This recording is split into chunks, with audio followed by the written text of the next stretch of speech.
गुरुजी कोटि कोटि प्रणाम। खुश माँ बाबा रहिएगा। के और भोलेनाथ जी के चरणों में कोटि कोटि प्रणाम। खूब प्रसन्न रहिए, स्वस्थ रहिए, आनंद। गुरुजी हम राजस्थान से करौली जिले से आए हैं। अच्छा, डीएनए में 6 करौली लोग टू हैं। करौली। हाँ गुरुजी, कई लोग डीएनए में डीएनए 6 लोग हैं और 3 लोग कौन और? ये 2 बालक हैं गुरुजी। एक पुत्र वधू है, एक नातनी और एक नाती है, वो घर पर है। अच्छा अच्छा, कोई बात नहीं। देखिए, ये सब आप लोगों के कष्ट थे, जो पुरुष सदस्य हैं बच्चे को लेकर के, ये सभी कष्ट थे जो नष्ट हुए। नकारात्मक भाव विचार पैदा करने वाली ये स्मृतियाँ थी। एनक्लोजिंग स्पॉन्डिलाइटिस की स्मृतियाँ थी। श्वास फूलती थी, पौरुष ग्रंथि में सूजन, प्रोस्टेट में सूजन था, कार्य से अरुचि करने वाली ये स्मृतियाँ थी। किडनी में सूजन, आंखों में धुंधलापन, गले में घाव बन रहा था। लीवर सिरोसिस की स्मृतियाँ थी। बोन मैरो दूषित था, कामुक विचार आना, अत्यधिक क्रोध पैदा करने वाली ये स्मृतियाँ थी। ब्रेन में ट्यूमर्स बनाने वाली ये स्मृतियाँ थी। सर्वाइकल स्पॉन्डिलाइटिस की स्मृतियाँ थी। स्वप्न दोष कराने वाली ये स्मृतियाँ थी। डीएमडी मस्कुलर डिस्ट्रॉफी की स्मृतियाँ थी। मसल्स में फटन होती थी। यूरेथ्रा में सूजन था। कैंसर की स्मृतियाँ थी। श्वास नली में, लीवर में, रक्त में, कोलोन में और मुंह में। गुरुजी आपके चरणों में हमारा एक निवेदन है कि ये जो बालक गुरुजी आपके आशीर्वाद से बैंक में है, एक तो ये पेट से और आंख से बहुत परेशान है। कोई बात नहीं। और अभी एक गुरुजी एक निवेदन और है। गुरुजी हम पूरे परिवार में पूरी रात हम सो नहीं पाते हैं, कोई भी पूरे रात गंदे विचार आते हैं। दरबार सब दिखा रहा है, क्रोध बहुत ज्यादा है। हाँ। आपके परिवार में ऐसा क्रोध कि जेल पहुंचा दे। तीनों जेल में ले ये जाने गुरुजी। वाली स्मृतियां बहुत ज्यादा आपके यहाँ थी, सक्रिय थी। आप दरबार अब आए, नष्ट हुई हैं। क्रोध नष्ट हुआ है। इससे किसी के अंदर, आपके अंदर एक भी क्रोध की स्मृति नहीं है, ना किसी व्यक्ति के लिए अंदर कोई द्वेष है।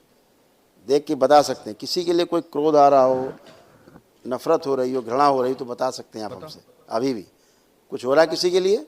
ये कोई भाव आ रहा है? बता तू बता महाराज जी को इधर आ। बता। माइक दो इनको। है मुझे कुछ लोगों पे, हैं? क्रोध रहता है गुरुजी। है कुछ लोगों पे टाइम पे कुछ क्या नहीं है? कर पाने का, हाँ, वो अल्लाह, हम टाइम पे दूसरी कुछ बात। नहीं कर पाने का, बदला लेने का है। अभी आंख बंद करके चेक करो, बदला लेने का मन कर रहा है, चेक अब करो। भी है। मैं जो कह रहा हूँ श्रीमान जी, पहले वो करिए। हीरोगिरी नहीं, हीरोगिरी नहीं, भूतकाल में नहीं, वर्तमान में देखो।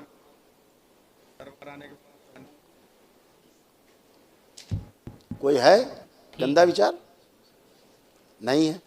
तो फिर यही कह रहे हैं कि आपको परीक्षण करना चाहिए। जैसे आप बैंक में सर्विस करते हो, है ना, वहाँ रहते हो, लेकिन अंदर काम वासना, कामुकता के विचार खूब आते थे, परेशान करते थे दिमाग में, है ना। अब आंख बंद करके देखिए, एक भी कामुक विचार, कोई गंदा विचार आ रहा है? नहीं यार, नहीं आ रहा है। तो सब ये गंदगी हटी है। आपके अंदर विचार थे ही नहीं, आपके विचार ही नहीं थे।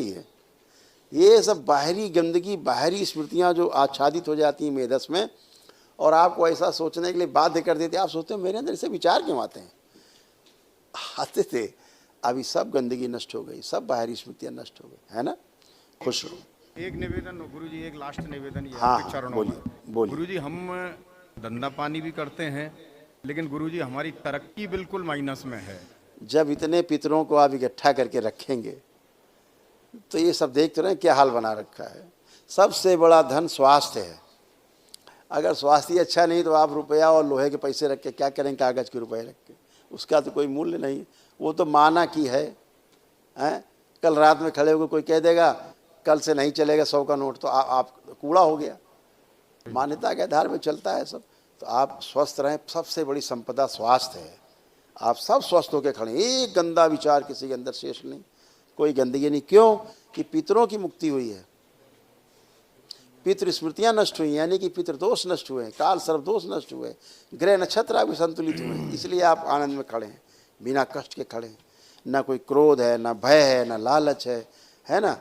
खूब अंदर अपने खूब अब है कि खूब जम के काम करना है। हाँ, काम तो करना है गुरुजी। ऐसा लग रहा खूब। हाँ। दरबार ने आत्मविश्वास जी बढ़ाया। महाराज। इन्हीं बच्चों को हत्या, आत्महत्या के ख्याल आते थे खूब। कुछ नहीं है, सब नष्ट हो गया। गंदी स्मृतियाँ थी। बच्चे सब अच्छे रहे। खुश रहो। गुरुजी आप आए। महाराज जी प्रणाम। खुश हो बेटा, खुश हो। महाराज जी, मैं अपने धंधे से बहुत ज़्यादा परेशान हूँ। दुकान चलेगी क्या मेरी? आप खूब चलाओ दुकान यार। अब तो नहीं, दुकान तो चला रहे हैं, पर हमारा कस्टमर ही नहीं आएगा तो सामान तो खराब जाएगा ही। हमने क्या कहा, ध्यान ही नहीं दिया तुमने। हमने क्या कहा, तुमने ध्यान ही नहीं दिया। अब देखिए कि अब आप अच्छे से दुकान चलेगी कि नहीं चलेगी, आपको क्या भाव आ रहा है। अब आप जब क्रोध करोगे, कस्टमर से क्रोध में बात करोगे, विनम्रता से बात नहीं करोगे, तो क्यों आएगा कस्टमर।